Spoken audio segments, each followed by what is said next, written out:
Tiffany Thomas of Ensafe. She'll be discussing PFAS 101 and 102. Some background on how we selected Tiffany. We have about 500 from the 4C conference over the last 10. We identified the top 75 most popular presentations, and Tiffany's is one of those presentations. And of course, PFAS is a big issue and will continue to grow as an issue given the new administration. So without further ado, I'll turn it over to Tiffany, Dr. Tiffany Thomas. Thank you, Steve. Hello, everyone. Thank you for taking some time out of your day to join me. So just as a quick bio here, my background is pure chemistry. Environmental and inorganic chemistry. And so I sort of fancied myself a metals chemist for a number of years there. But after joining consulting about 15 years ago, and I've been with Ensafe for about 5 years, obviously the emerging contaminant sector is really interesting. And so I've got a specializing in PFAS over the last 4 years now. For the first few of those years, rather, DoD facilities were really the primary target, obviously, for their historical use of AFFF, or aqueous film forming foam. But that's since expanded to airports, and now we understand that to be sort of a ubiquitous issue at a number of different types of sites. And so with that in mind, recognizing that this is sort of a kind of holistic problem, let's jump into intro to PFAS. Now, I'm assuming that a number of you have probably sat through multiple PFAS webinars at this point and have gotten kind of the generic lowdown on PFAS in general. And so I'm going to kind of skim over that part and discuss in greater detail more of the degradation, what the precursor discussion is all about, and why that matters, particularly as it pertains to AFFF. So we'll start off talking about the chemistry of the AFFF product family, and then we'll talk about how that AFFF product degrades and ultimately becomes PFOA and other end products through a series of degradation steps. Some data gaps when it comes to assessing that type of process, and then some case studies as to how that applies in a real-world sense.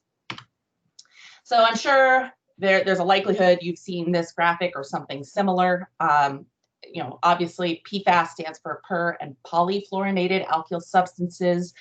Current count is roughly 6,500 compounds that fall into this grander family tree of PFAS.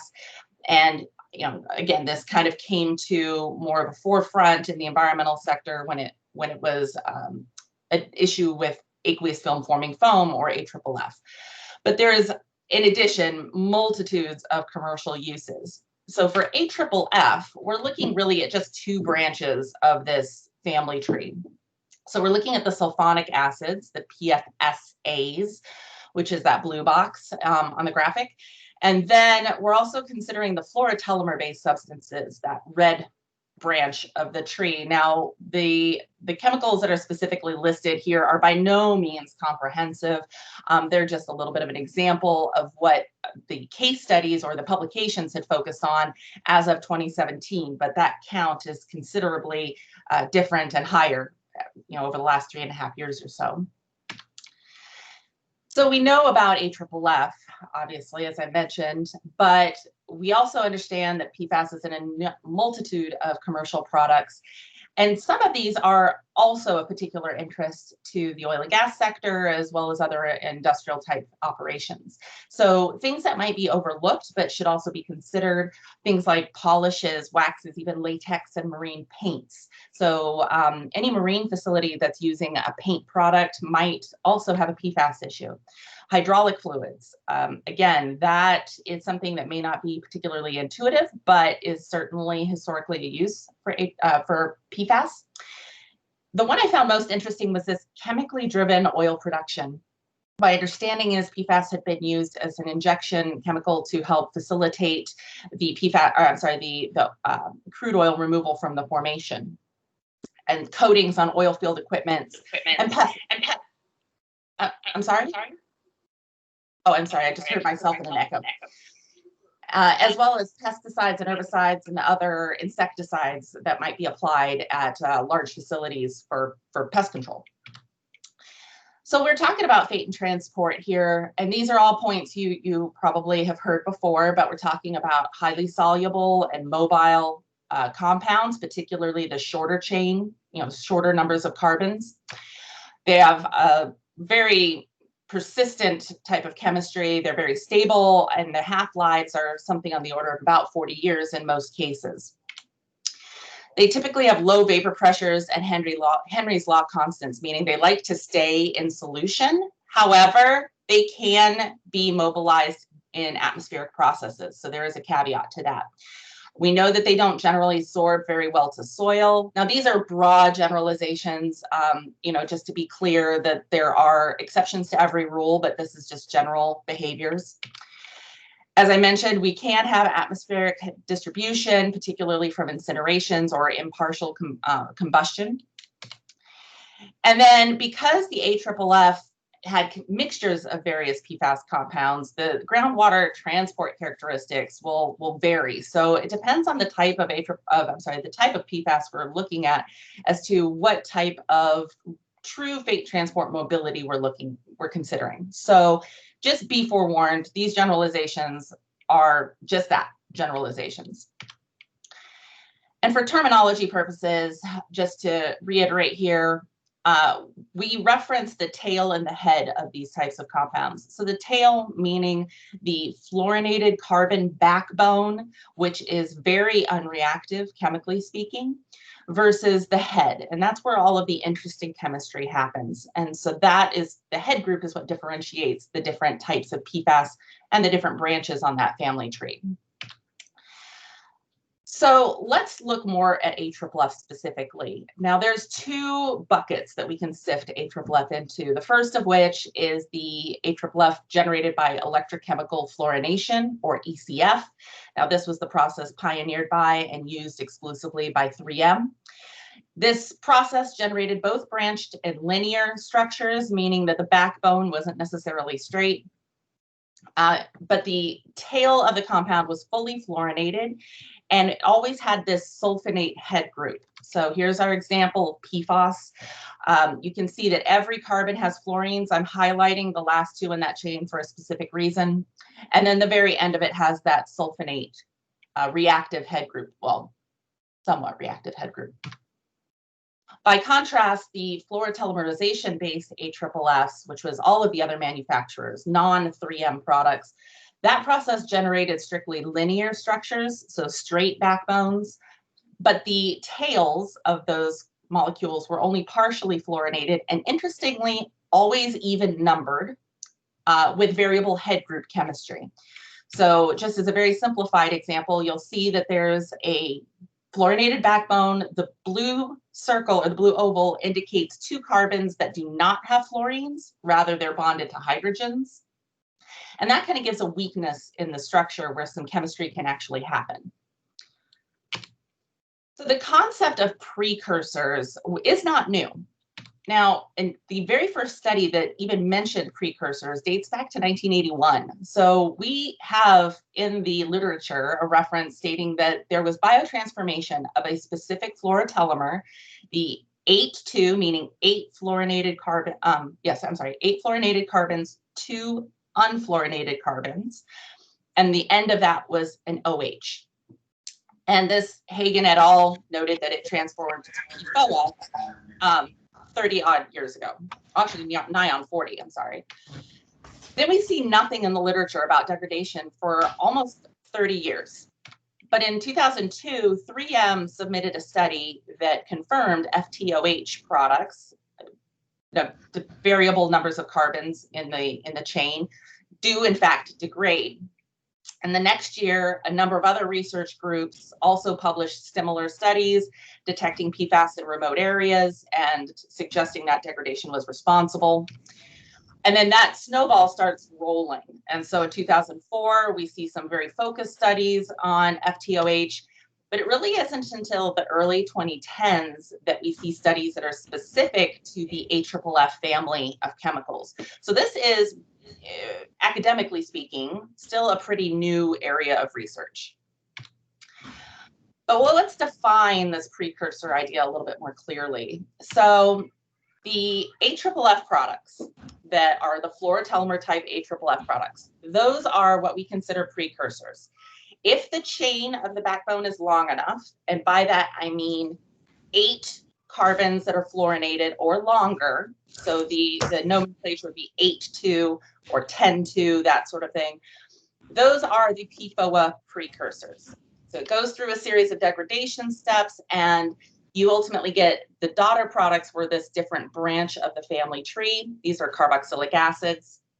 And so you're moving from one branch, the fluorotelmer part of the tree, up to the daughter products, which are the carboxylic acids. Now, the daughter products are what we can detect by standard chemical analyses that are available commercially.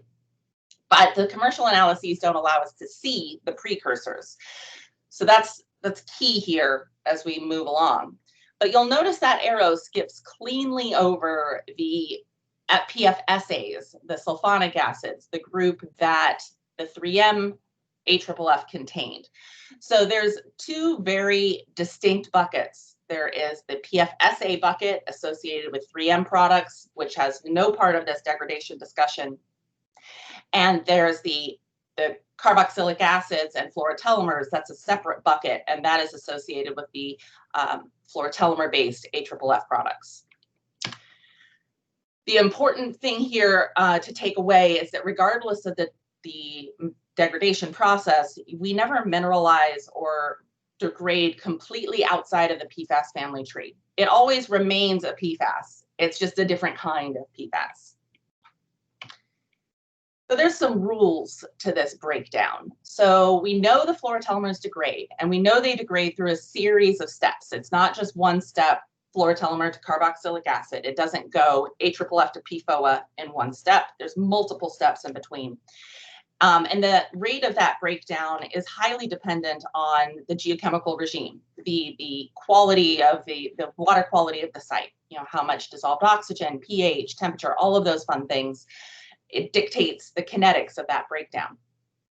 And that breakdown isn't clean. It can stall out at various steps in the process. So there's intermediates where you get kind of a backup or a bottleneck in the breakdown. And we don't ever see 100% yield, meaning all fluorotelmer does not become all PFOA, or all fluorotelmer does not become the carboxylic acid in case studies. Now, there's ways to force that reaction, which I'll talk about a little bit later, but in environmental site studies, we don't see 100% yield. But we do know this. We absolutely know that the fluorotelmer type AFFF does not contain or degrade to PFAS. Now, this is our known knowns. This is what we can put our stamp on that we fully understand. We know that only the 8,2 fluorotelmers, and I should say, and longer, so 10,2, 12,2, etc., can become PFOA through those steps. So anything shorter than that, 6,2, 4,2, cannot become PFOA, if that's what our focal point is. Now, there's multiple products that these can break down into, but I'm focusing on PFOA in this discussion because that's really been the regulatory target of all of the EPA actions and statewide actions. It's typically focused on PFOA and PFAS. And again, it's important to understand that not all of the fluorotelmer ultimately becomes PFOA. There's a number of other end products that are part of this breakdown pathway. And it's, as a side note to that, oh, I'm sorry, there is a typo in there. That should say PFOA is not the major product of this breakdown. In fact, other final products of the fluorotelmer breakdown are more prevalent. PFOA is actually a very minor product of the full breakdown series. And that breakdown, the one thing that is the biggest control on that breakdown is that it requires an aerobic or oxygen-rich environment in order for that degradation to land on PFOA. So in the absence of oxygen, you cannot get to PFOA in this breakdown process. That breakdown process, I mentioned that it doesn't go cleanly, and there is an intermediate step. I know I'm throwing a lot of acronyms at you, and this is probably like kind of giving some people an aneurysm, and I apologize for that. Let me define here. Let me take a little pause and define. So PFAS, the octane sulfonate, right? Perfluorooctane sulfonate, that is the 3M product. PFOA, the carboxylic acid, is the totally different group that is PFOA and PFAS are the two focuses of regulatory action. I throw in here a new acronym, FTS.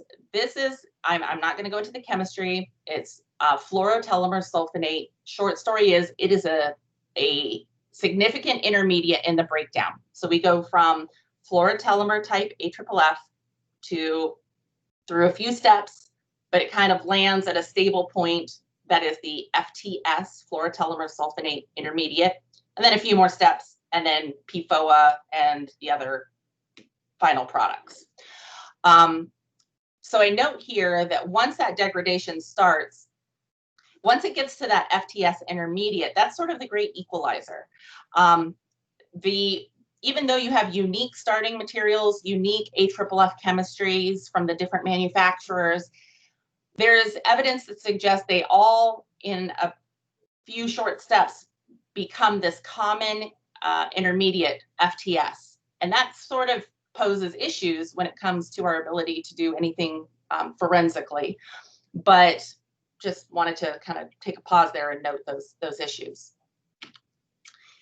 So I'm going to walk you through a very simplified version of what I'm talking about, so this makes a little more sense with all these acronyms. So we start with the 8-2. Again, that's important. It has to be a long enough chain in order to make this happen in the first place. The 8-2 AFFF products, you know, be it Ansel, ChemGuard, National Foam, you name it. And through a few intermediates, it lands at this 8-2 FTS. Now that's stable, and it can be detected by the method 533 commercially available EPA method. So that's our kind of stable intermediate. That breakdown happens relatively quickly, on the order of months, potentially. However, we don't know if all of the AFFF products make that step. There's evidence to suggest that a number of them do. So there is some question mark that comes to our ability to really confidently say all AFFF does this breakdown. But let's just move forward with the assumption that that's a pretty safe thing to assume. Then we go through a few more steps and we become PFOA. Now, all of those intermediates are pretty, they're not going to be part of your standard EPA method list. And so I'm leaving them out of the discussion here and just focusing on the things that we can detect directly in an environmental sample. So I note that PFOA is one of the products, but the actual major product is the heptane acid. So the PFHPA, the 7-carbon, which has not actually been in much of the regulatory discussion yet. So although PFOA is one of the major products, one of the products, it's not the major product. It's important to note here that AFFF isn't the only thing that is a precursor to PFOA. In fact, other commercial products, and specifically this 8-2 FTOH, as I mentioned earlier, one of the initial chemicals that was part of the research paradigm, that we know becomes PFOA, and more importantly, we know that it doesn't get there through the FTS intermediate. So that does give us some ability to differentiate if the PFOA came from an AFFF related source versus some other, commercial product type PFAS usage. But we have a lot of things we don't know. We know we don't know them. These are our data gaps. The biggest of which is we have a lack of analytical standards for the majority of the PFAS family. As you'll see in a little bit here, we have 29 analytes that are commercially available between the various EPA methods out of 6,500. So, we're falling far short of our ability to truly characterize a site for the full PFAS profile. As I said, 29 currently certified analytes that are commercially available between methods 533 and 537.1. And it is important here to realize that those starting products, the chemicals that make up the pure AFFF, fluorotelmer AFFF, are not part of that analyte list. So we can see that intermediate, the FTS intermediate, in newer method iterations, but we can't see that the starting materials themselves. Now, there's some research that talks a lot about these fluorotelmers, and when you really dig into it, and if you want to geek out on this like I do, you'll see that there's research that talks about the 6,2 version, so 6 fluorinated carbons versus the 8,2 version of these various compounds. But there is some differences in their absorption profiles and their mobility, but really what that means is that we can't assume that the same rules hold true for a 6,2 versus an 8,2 compound.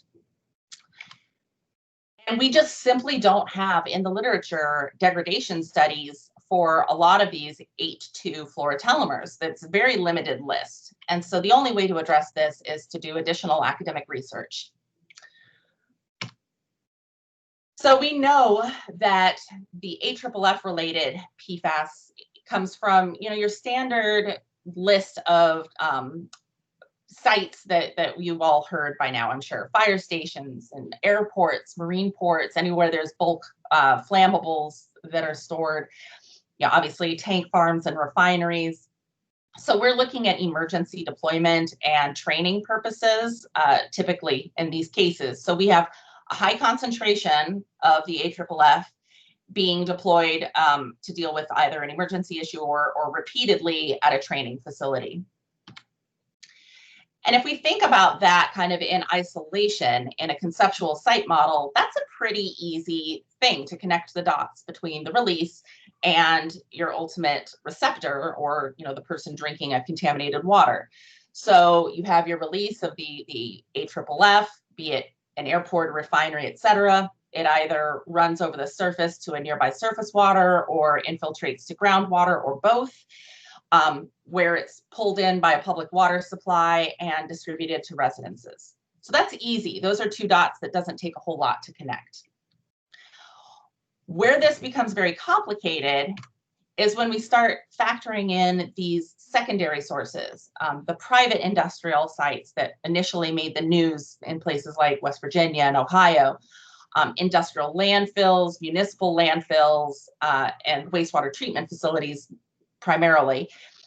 They have a different PFAS profile. Could be high concentration, could be low concentration, but it's a chronic, long-term, ongoing release, a slow leaching over time. And so what that does to our conceptual site model is it complicates it, obviously. So now we don't just see, a clean point A to point B issue. We have the AFFF source that might be commingling with a landfill leachate or some sort of industrial release, sewage treatment release. All of these things can eventually feed into the public water supply, into a residence. And that's where a lot of the litigation is stemming from, is who's responsible for the PFAS at the public water system. And so we can start to use the idea of this degradation that we understand about AFFF, the profiles that we understand and have been studied about landfills or sewage treatment plants, to start to divide the PFAS into different buckets, to understand where it originally sourced from, so that future exposures can be assessed in those terms. So I'm going to pause there for just a minute and kind of open it up for questions, because I'm going to switch gears a little bit before we move on. So is there anyone that wants to chime in?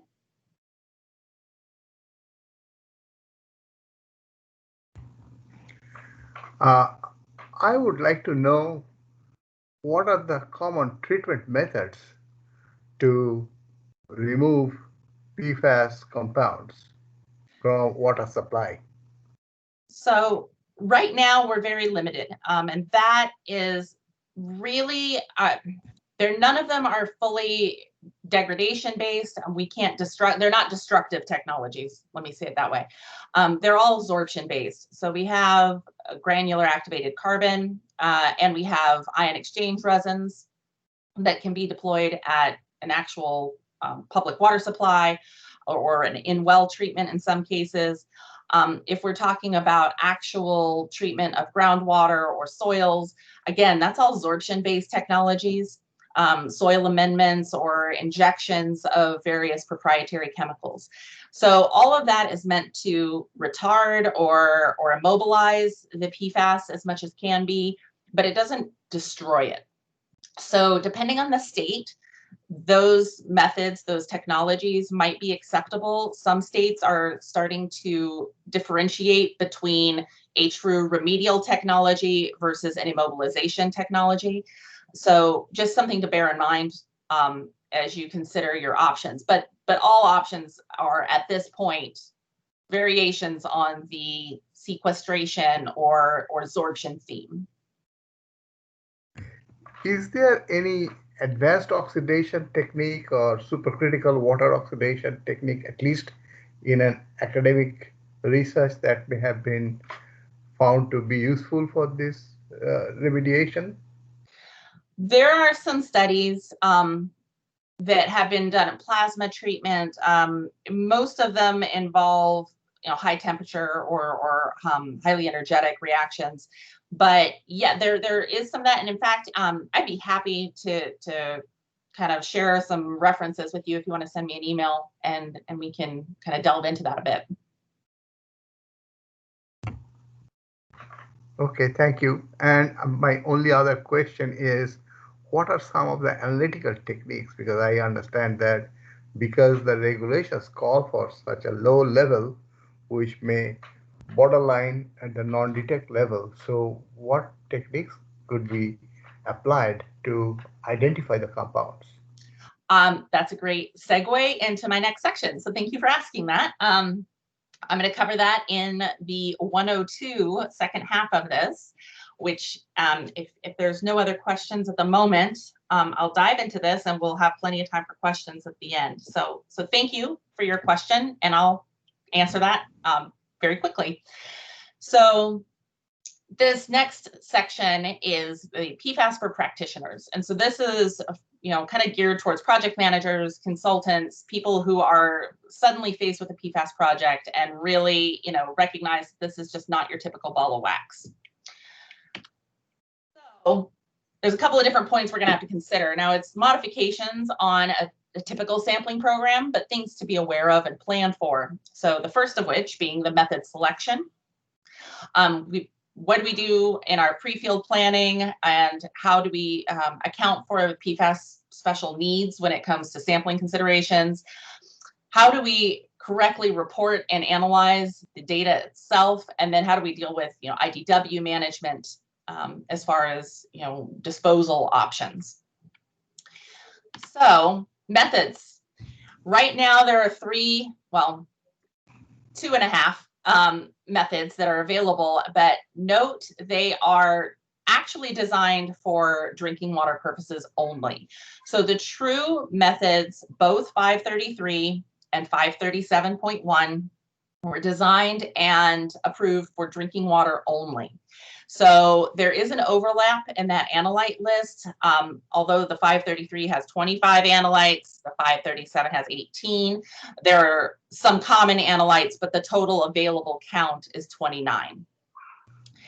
The method 537 can be modified to address other matrices, but those aren't quote approved. And so that's not part of the actual EPA method. Those are lab specific modifications. So if you're going to be dealing with other matrices, it's worth having conversations with the laboratory ahead of time to make sure it meets your data quality objectives. There are multiple other methods in development. The closest to being approved is both 8327 and 3512. They're both aqueous media, non-potable waters, but again, have some modifications for other media, solids and sediments. And there's multiple other methods that are pending at various stages of development. The ones that I find interesting, there is some atmospheric or source gas testing that might be available and applicable for stack emissions and that sort of thing. So it's that's a little bit more specific and specialized. I'm not going to go down that path right now, but again, if you have questions, I welcome them. Please feel free to email me. And if you really want to get into the weeds and you have some very site-specific questions that these standard methods don't address, some additional options include this total oxidizer precursor or TOP assay and the quantitative time of flight mass spectroscopy. Those are both commercially available. They're just not standard analyte requirements or standard method requirements that most states lean heavily on. The TOP assay is a little bit more, commonly applied now than it was 2 years ago, but essentially that allows you to heavily oxidize a sample and force all of those degradation reactions that I referenced earlier to happen within a 24-hour reaction window. So it's hitting it with a big hammer, a big heavy hammer, and seeing what the kind of worst case daughter product profile looks like. Obviously, it's a pretty rigorous method, and it's not directly parallel or applicable, analogous to a in situ degradation, but it gives you a good snapshot. It's a good way to kind of get a worst case picture of what your total daughter product picture might look like.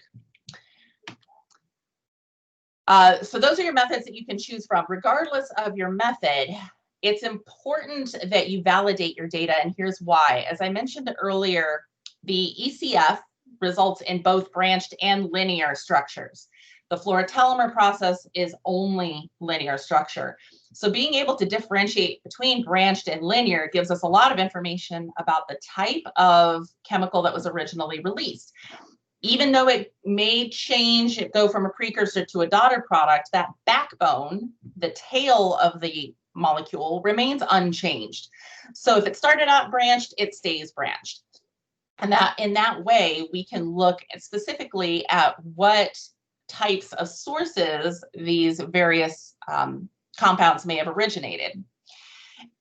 Understanding, however, that process is somewhat subjective and it does require a hands-on involvement by the analyst at the lab. It's not something that can be readily automated. And so that's why it's very important whenever you're doing a PFAS project to specifically request a level 4 data package. You want the full data set, you want to see the chromatograms, and you want to make sure that you are validating a minimum of 10% of that data so that you can confirm that the assumptions that the lab made with respect to this branched versus linear specifically is reliable. Some states, Michigan, for example, require that the branched and linear be reported separately. So that's something to bear in mind. All of this requires additional time and additional budget. So when you are costing out your PFAS project to begin with, please bear in mind that that is something that needs to be built into both your timeline and your budget, that this additional data assessment needs and validation needs to be part of the process. As I'm sure you're also aware, because this is something that comes up repeatedly with PFAS, we're looking at trace levels, right? And so cross-contamination becomes a major concern when you're looking at, sub-microgram per liter, part per trillion level concentrations. And so that requires some, nothing that's, undoable, but, project planning. We need to make sure that before you send anyone out into the field to execute a sampling program, that you make sure that all of your field supplies are compliant with these guidance documents. Now, there's state-by-state guidance documents. California, for example, has one. New York has one. A number of other states do, that specifically state how you go about undertaking a PFAS sampling program. there's lists of what is an approved personal care product, things specifically like sunscreen and bug spray that are triggers and can cause major cross-contamination issues for PFAS products. Food wrappers is a huge one. I'm going to beleaguer this point for a moment because this is the one thing that kind of crosses regulatory programs, but food wrappers are commonly coated with various PFAS because of the grease and water resistant properties. So if you go to a fast food restaurant, I 100% guarantee that your wrappers have PFAS on them. Now that's regulated by the FDA as to what type of PFAS can be applied. Some states, Washington specifically, has additional guidance and has outlawed PFAS on their wrappers, but that is something that your field teams need to be very aware of. Also, the issue of Teflon, right? Teflon is the definition of PFAS. It was the kind of the start of this whole PFAS family, and it's everywhere. It's in all of our sampling equipment. Now, there's studies that talk about how leachable that Teflon may be, whether or not it truly impacts samples. There is that's an additional discussion, and certainly something I'm willing to have further conversation about offline here. But I want to just point out that there is some conflicting guidance on that, and that's certainly something worth confirming with your particular state and what their policy is on Teflon. But you need to make sure that regardless, your decon process includes adequate PFAS-free water, that you confirm that if you're using a well on site or public water system on site for decon, that it is also PFAS-free, that you are taking that into consideration before you just make the assumption that you can, turn on a hose spigot and fill up your decon buckets. That parallels on to this other issue of field QC samples. Those become essential. Blanks, blanks, blanks, blanks, blanks. I cannot emphasize that enough. And so make sure that you're including field, equipment, and trip blanks so that any exterior source of PFAS that might influence your samples has been accounted for. And along with that, make sure that you request from the laboratory additional volumes or extra volumes of PFAS-free water to make those blanks. So again, this is an additional budget issue, right? These are additional samples that are not always a part of a standard field QC program, but that become necessary when it comes to PFAS. Back to the methods. So the analyte reporting. Now, often there's an option to report a limited list, even though the method has the ability to give you a much longer, complete, comprehensive list. So historically, PFOA and PFAS were the only ones that were consistently required to be reported state to state. However, local regulatory requirements may be different. So for example, the California Water Board, if you're doing any work in California, requires a list of 39 analytes that goes beyond the approved 537 and 533 list. Now, those are the approved analytes. These are, TIC compounds and whatnot. Anyway, point being, California list is longer. Texas has a very specific 16 analyte list they require to be reported. I've provided that here in this graphic.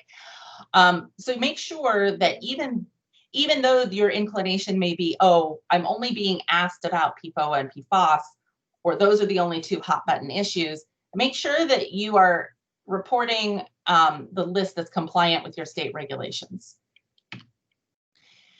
But there is, I will say, from a bigger picture perspective, a true value to getting the full analyte list and understanding what precursors may be present, because down the road, that can give you a lot of useful information when it comes to the potential to differentiate sources. But before and along with all of this, all of these considerations, what really needs to be done is to really establish your specific data quality objectives, understand what you're ultimately using the data for, how it's going to be reported, and make sure that's all part of your planning so that you're, for example, if you are putting together a quality assurance project plan or a sampling and analysis plan, that these factors are all incorporated and planned for.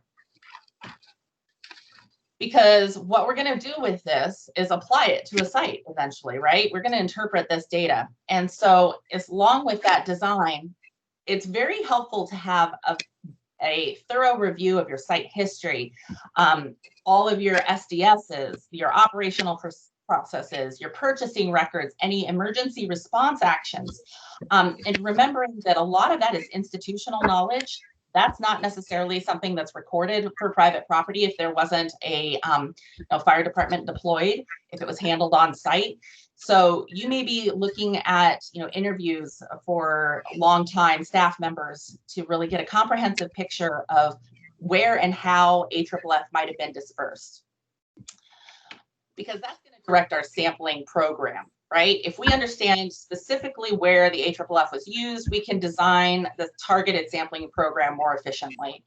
And so that desktop review becomes actually a very critical time and money saving exercise, right? It focuses our sampling program.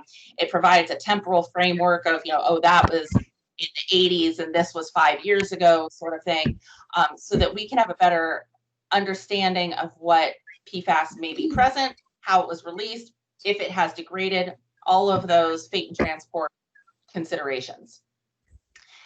And I want to say here that just make the assumption that PFAS is there. It's somewhere until you prove otherwise. The burden of proof is the proof of the negative, not the proof of the positive. So if we look at this SDS excerpt on the graphic here, they're very sneaky, right? These are proprietary. They were non-hazardous. They didn't have to be called out specifically by CAS number.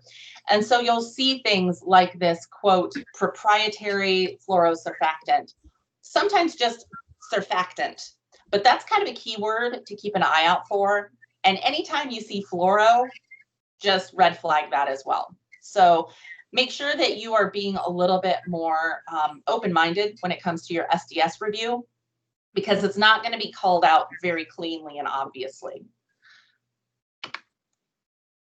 And then finally, when we get to a successful execution of a sampling program, now we got to deal with the IDW, right? And the derived waste. And so we've got ambiguity because there really isn't a CERCLA designation as of yet. Now, some states have designated PFAS as hazardous, New York being one of which, and there is at this time a interim disposal guidance from EPA that's currently at the Office of OMB, Office of something budget. I'm sorry, that acronym just escaped me. It's with the government office for review. So it's not available at the moment, but should hopefully be released soon. But at this time, the selection of the disposal actually does require some input from the property owner because it becomes a risk management decision. So once you characterize your IDW, and remembering that ancillary materials such as PPE might need to be part of that, you have a couple of different disposal options, right? You can put it down the sewer or in a landfill, but that also requires some knowledge of your local regulations and an acceptance that if that's the option, that the client still retains liability for that material should it contain PFAS and be disposed of in such a way. There is destructive technologies for IDW. Unlike water, IDW may be incinerated or used in fuel blending. That process does have some specific temperature and residence time requirements. There is guidance on that. ITRC's page, the Interstate acronyms, man. The ITRC page for PFAS fact sheets has some very good bullet point description of what incineration parameters are required. So that's one option. Depending on your state and the lithology, deep well injection may be an alternative for IDW disposal. Again, state by state, site by site consideration. And if worse comes to worse, you do have the option of doing a filtration and disposal on GAC or a resin as you would for drinking water. So that is a little bit more costly, but certainly an option. Again, there's a lot of practical considerations that go along with this disposal selection, and that's a case-by-case kind of situation. So I can kind of run through these general concepts, but really there's no one-size-fits-all solution for IDW. Okay, now here's really the kind of the hot button issue, right? The regulatory landscape. What is going on and what do we have to expect moving forward? So really, we started off on this whole regulatory ball of wax with PFOA and PFAS, right? Historically, that's the only thing that has been the kind of focal point of the discussion. About 10 years ago, then that became 6 different PFAS compounds that were included in the UCMR3 sampling program of drinking water systems. Then state level regulations got involved and that analyte list expanded to then about 18, depending on the state. Fluorotelomers started getting attention because of the issue of precursors, but we have this huge PFAS family tree. So how do we even begin to wrap our hands around this regulatory development? So February 14 of 2018, EPA released an action plan that outlined the process of what was going to be done for PFAS in general.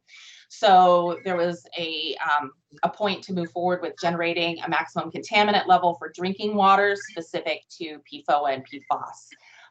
That's a lengthy process, even under the best of conditions, but that hasn't really moved along very quickly.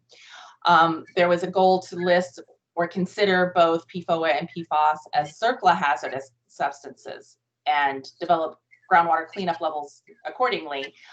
They are currently listed as pollutants or contaminants, but not hazardous substances. So they still don't fully fall under CERCLA guidance. However, from a more compliance perspective, there's been 172 PFAS added to the toxic release inventory, the TRI, and addressed under the Toxic Substances Control Act, the TSCA, for importing or use of new chemicals. And so that's something that needs to be considered if you are purchasing or buying bulk PFAS as part of a manufacturing process or similar. At this time, the UCMR 5 rather, is getting ready to be executed here in another year or so. That list of analytes is currently with the OMB, the governmental office for which the acronym escapes me, for review. And that list currently contains the full 29 PFAS analytes that are certified under the 2 EPA methods. We're still working with the health advisory levels. Now, when it comes to drinking water, these are the only 2 values or only value singular rather, that has been accepted by EPA and applied universally. And that is 70 parts per trillion for the total of both PFAS and PFOA. Now that's being functionally applied, but it's not strictly an enforceable cleanup level. So that's got kind of a weak teeth to it. Various states have much more stringent levels that they are applying for drinking water. So this is by no means universal, but in the instances where states do not have specific limits, this 70 parts per trillion level applies. In states with lower standards, EPA does honor those lower standards. And a lot of work at this time is essentially being put towards additional method development, risk assessments, remedial technology, all of these things. There's a lot of data gaps that are currently under various research programs, not just by EPA, but National Academies of Science and other grant funding agencies. So I will say, like, for an example, and this one's something that's specifically of interest, I believe, to the oil and gas sector. Let's talk about the California Regional Water Board. So that is a California agency that it has the authority to issue these sampling programs, these orders. And they've already issued 3 over the last few years that targeted FAA Part 139 airports, landfills, and chrome plating facilities. There had been, as of about this time last year, a plan to issue a similar order that would target refineries and bulk terminals. Obviously, that has not yet been issued, 2020 and all that. So let's just make the assumption that that's in the near future. Now, understanding what was required previously, those orders did require soil and groundwater characterization. So pretty comprehensive sampling program specifically for larger facilities like the airports. They had 60 days upon issue of the order to submit a work plan for that sampling program and 90 days to execute and report it after the work plan was approved. So that's a pretty expedited timeline, which is why all of those sampling considerations I talked about earlier need to be kind of in the back of your mind. So in the event that this does get issued in the near future, you're ready to hit the ground running. The full list of analytes need to be reported to the state. Again, that requires coordination with the laboratory. However, for your client's peace of mind, these results are not actionable unless there is an impact to a nearby drinking water supply. And that sets off a whole chain of events separately. But whether you're a consultant or an oil and gas project manager, just something to bear in mind that this needs to be something that's on your radar. And as you're doing that, I'm going to kind of wrap up with these thoughts. Remember this in a big picture sense, that this isn't a matter of if PFAS is going to be an issue or a regulatory focus, but when. Specifically with this change of administration, the legal community is anticipating that PFAS regulations are going to really gain momentum, that the new administration's EPA is going to move these issues forward in a much more aggressive fashion. And that being said, this is not, like I said, an issue of if, but when. So start thinking about it now, thinking about what your potential sources are, doing a desktop site review, talk to your clients, make sure that you have this as something that's not, being dismissed as a non-issue. Think about liabilities of current and historical operations. Think about your proximity to water supplies, particularly private wells, not just public water supplies, but private wells can be problematic, obviously. Recognizing that right now we have a lot of the regulatory landscape is highly variable state to state, but no matter what, this has a lot of public sensitivity. And so public perception, regardless of all of these other issues, does absolutely need to be included in decision making, and how that is communicated to nearby or potentially impacted communities needs to be part of your discussions that you might be having. So this is a very holistic issue that impacts not just operations, not just compliance. There's a lot of moving parts. I realize that I crammed a boatload of variable information into this. I'm hoping that by having access to these slides after the fact, that makes this a little less of a head spinning exercise. But I will also happily offer up that if anybody has follow-up questions, I am, of course, more than happy to address them and work with anybody one-on-one to see, what I can do to help support your specific needs. So with that being said, and seeing that we have about 5 minutes left, I'll again open it up for questions, and just wanted to say thank you for your time and attention.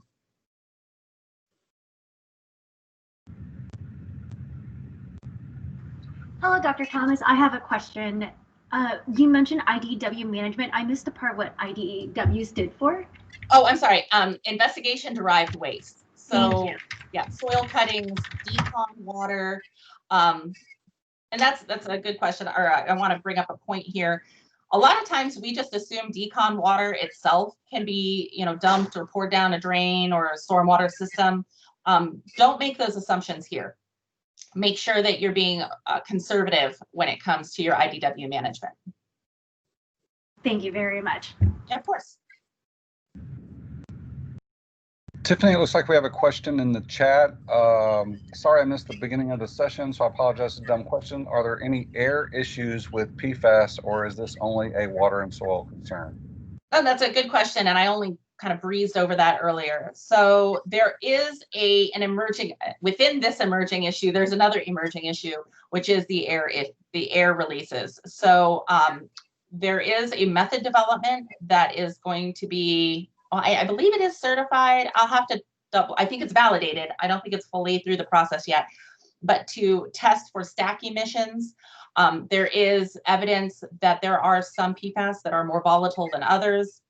Certainly, if the industrial process or the waste incineration process involves heating, then they can be volatilized, both just by the nature of the PFAS, but also within the water droplets. So there is evidence of atmospheric deposition and distribution around those types of facilities. So no, it's not just a water issue. It was sort of dismissed as such kind of as we got started, but it's become more apparent that atmospheric deposition is certainly a concern and needs to be part of a conceptual site model development, if you have a site that's PFAS impacted.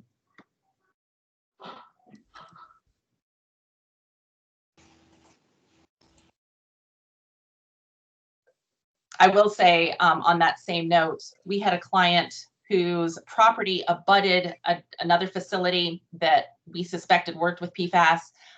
The neighboring facility caught fire, and our client was concerned that if PFAS was being released by the fire, if they would have an issue by PFAS being deposited either via the ash or soot or vapor deposition, and if they would have a resultant PFAS compliance issue. So it can come up in surprising ways.